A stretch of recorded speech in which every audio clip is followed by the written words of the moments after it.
যেহেতু দর্শকের মন জয় করে ফেলছে তুফান এবং দর্শকই বলছে এটা ইন্ডাস্ট্রি হিট হবে, তা আমাদের হাতে কিছু আর নাই।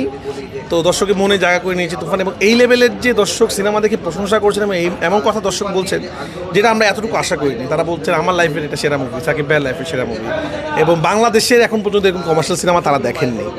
এটা হয়েছে, দেখেন আমি আমার প্রথম সিনেমা থেকে দর্শক, এই যারা দর্শক আমার প্রথম দিন সিনেমা দেখে, তা আমার একটা দর্শক আছে যারা আমাকে বিশ্বাস করে, কারণ আমার ছবি দেখে তারা এখন পর্যন্ত ধোঁকা খায়নি। আমি যখনই বলছি পরাণ দেখতে আসেন, পরাণ দেখে তাদের ভালো লেগেছে, যখন বলছি সুরঙ্গ দেখেন, সুরঙ্গ তাদের ভালো লেগেছে, এখন তুফান দেখছি, তুফানের পর আমার হয়তো বিশ্বাসটা আরও বাড়বে যে হ্যাঁ রাফি কমার্শিয়াল ছবি ওরকম করে বানাতে পারে। তো এটা আসলে তৈরি করতে একটু কষ্ট তো হয়েছেই, বাট ওই যে বিশ্বাসটা দর্শক ডাকে, কারণ আমার ছবি দেখে কখনো দর্শক বের হয়ে বলে না যে না সময়টা নষ্ট হলো।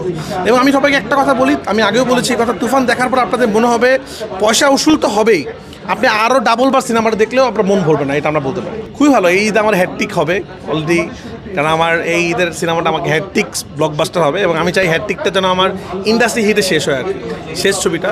কারণ আমার কোরবানিটা আমার জন্য খুবই লাকি, এবং কোরবানির মানেই একটা উৎসব তৈরি হয়। আপনারা দেখবেন পরাণ হাওয়া, প্রিয়তমা সুরঙ্গ, এবার শুধু তুফান।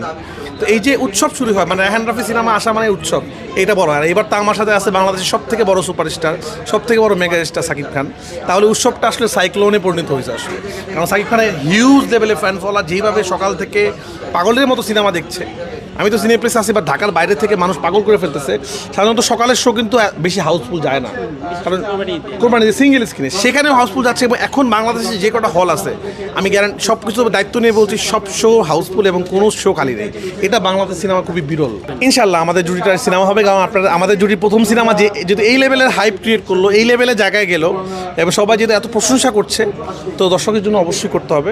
আমার তো সাকিব ভাইয়ের সাথে কাজ খুব ভালো লেগেছে, আমি যে সবার সাথে কাজ করতে চাই, বাট অবশ্যই মেগাস্টারের সাথে কাজ কেন করবো না, এটা সিনেমা দেখতে হবে। সব এই চমকের কথা কিছু বলতে হবে না, সিনেমাতে অনেক চমক আছে, সিনেমা দেখলে আপনারা বুঝতে পারবেন। ফার্স্ট কাজ করতে শুটিংটা আমি ফার্স্ট করেছি, মানে টাইমটা খুব ফাস্টই করেছি, বাট আমি কিন্তু সুরঙ্গ তুফান নিয়ে কাজ করেছি। আমরা প্রায় 1 বছর এটা নিয়ে প্রিপারেশন করেছি, দেন আমি খুব সুন্দর করে শুটিংটা করেছি।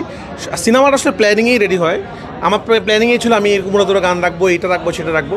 তো 1 বছর ধরে প্ল্যান করছি, ওটা আমার সমস্যা হয় নাই। তো এই জন্য আমাদের যেমন আমি কিন্তু সিনেমা অনেক দিন আগেই সব কিছু রেডি করে ফেলছি, মানে আমার অবশ্য বলি না তাড়াহুড়ার কারণে আমরা এটা দিতে পারিনি। আমাদের এখানে টেইলার থেকে শুরু করে গান টান সব কিন্তু টাইম রিলিজ হয়েছে, এবং আমি একবারও দর্শকদের বলবো না যে সিনেমাটা একটু পরিপূর্ণ টাইম পাইলে ভালো হতো। আমরা প্রপার সিনেমা উপহার দিয়েছি দর্শকদেরকে, দর্শকদের ভালো লাগবে এবং মন ভরে যাবে, এটা বলতে পারি। মানে আমি যতটুকু প্রত্যাশা করেছিলাম এর থেকে বেশি মানুষের উত্তাপ দেখছে। আমি জানতাম যে আস্তে আস্তে মানুষ ছবিটা নিয়ে ভালো বলবে, কিন্তু মানে সিনেমাটা প্রথম দিন যে এই লেভেলের হয়ে যাবে, 3-4 দিনের টিকিট নাই, এটা আমি ভাবিনি আসলে।